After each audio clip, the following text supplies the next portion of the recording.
මේ වාසනාව කියන එක ළඟට එනකම් බලාගෙන ඉන්න එපා. මේ වාසනාව දැන් මම කිව්වනේ ජයශ්‍රී මා බෝධීන් වහන්සේ බැහැ දකින්න යන අනුරාධපුරේ. ඊළඟට මම කිව්වනේ රුවන්වැලි මහසෑය බැහැ දකින්න යන අනුරාධපුරේ. මේ වන්දනා කරනකොට බාලදේවල් පතන්න එපා කිව්වේයි. මංගල කරුණවල පළවෙනි එක මොකද්ද? අසේවනාච බාලාණං. බාලයෝ ඇසුරු කරන්න එපා කිව්වා. මොකද ශ්‍රද්ධාවට හානි වෙනවා. පණ්ඩිතානංච සේවනා. සත්පුරුෂයන් ඇසුරු කරන්න. පූජාච පූජනීයාණං. පිදී යුතු උතුමන් පුදන්න. අන්නේ පිදී යුතු උතුමන් පුදන ක්‍රමේ ඒකයි.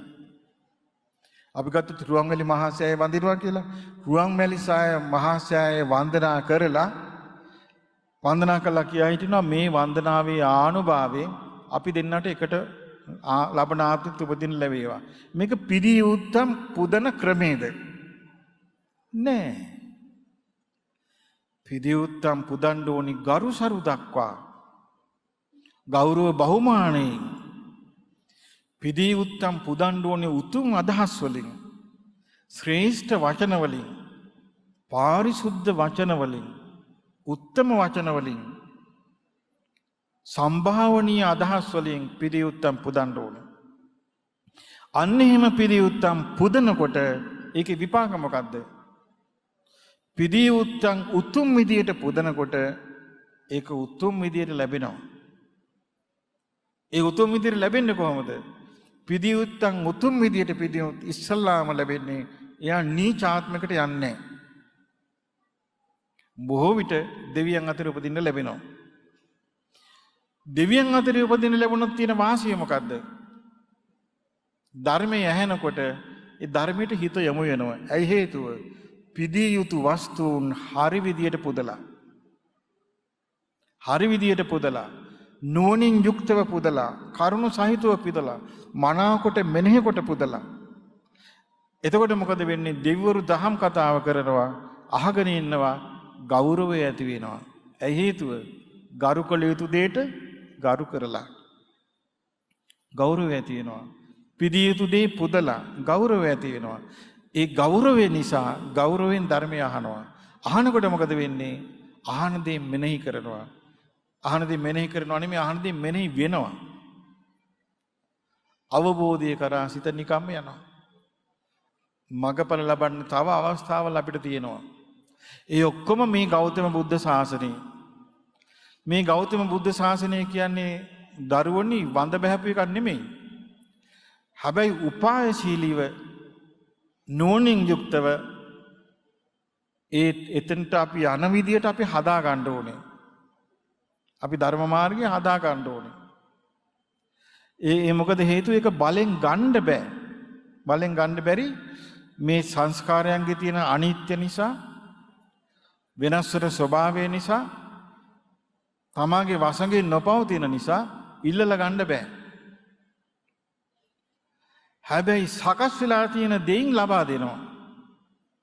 ඒකයි මම කියන්නේ මේ පිදී උත්තම් පුදීම ගැන බුදුරජාණන් වහන්සේ මංගල කාරණා හැටියට වදාළේ ඒකේ තියෙන මහා වටිනාකම නිසා.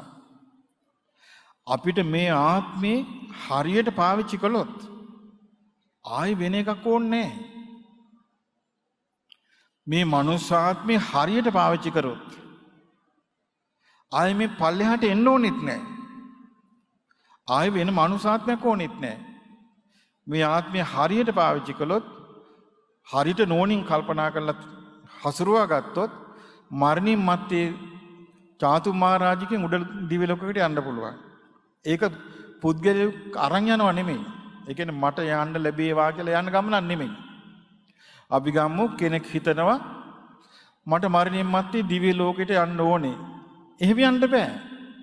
එකන් යන්න කෙනෙක් නැහැ.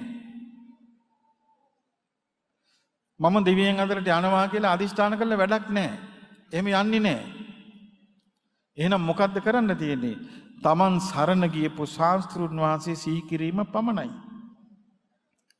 අන්නේ වෙලාවට Taman ගෞරවයෙන් වන්දනා කළ මහ බෝධිය, Taman ආදර ගෞරවයෙන් වන්දනා කළ රුවන්වැලි මහසෑය, අන්නේ පින ඉස්සර වෙනවා. ඒ පින තමයි තමන්ව අරන් යන්නේ. පුද්ගලික නෙමෙයි ගෙනියන්නේ පින විසින්. මේ පින රැස් කරගන්න වයස ભેදයක් නැහැ. පිනට වයස ભેදයක් නැහැ. නාකි වෙනකම් බලන් ඉන්න එපා. මහලු වෙනකම් බලන් ඉන්න එපා. හැරමිටි වාරු වී යනකම් බලන් ඉන්න එපා. පිනට වයස ભેදයක් නැහැ. පිදී උත්තම් පිදීමට වයස ભેදයක් නැහැ. පිදී පුත්තන් සත්කාර කිරීමට වයස ભેදයක් නැහැ. ඒ නිසා ඔබ දරුවනි ඔබේ ජීවිතයේ ප්‍රධාන ලංකා භූමිය තුළ ඔබට ලේසියෙන් කරන්න පුළුවන් ජයශ්‍රී මා බෝධීන් වහන්සේ බැහැ දැකලා වන්දනා කිරීම, ස්වර්ණමාලී මහා සෑය වන්දනා කිරීම, වන්දනා කළ පතන්න ඕනේ චතුරාර්ය සත්‍ය අවබෝධය පමණයි.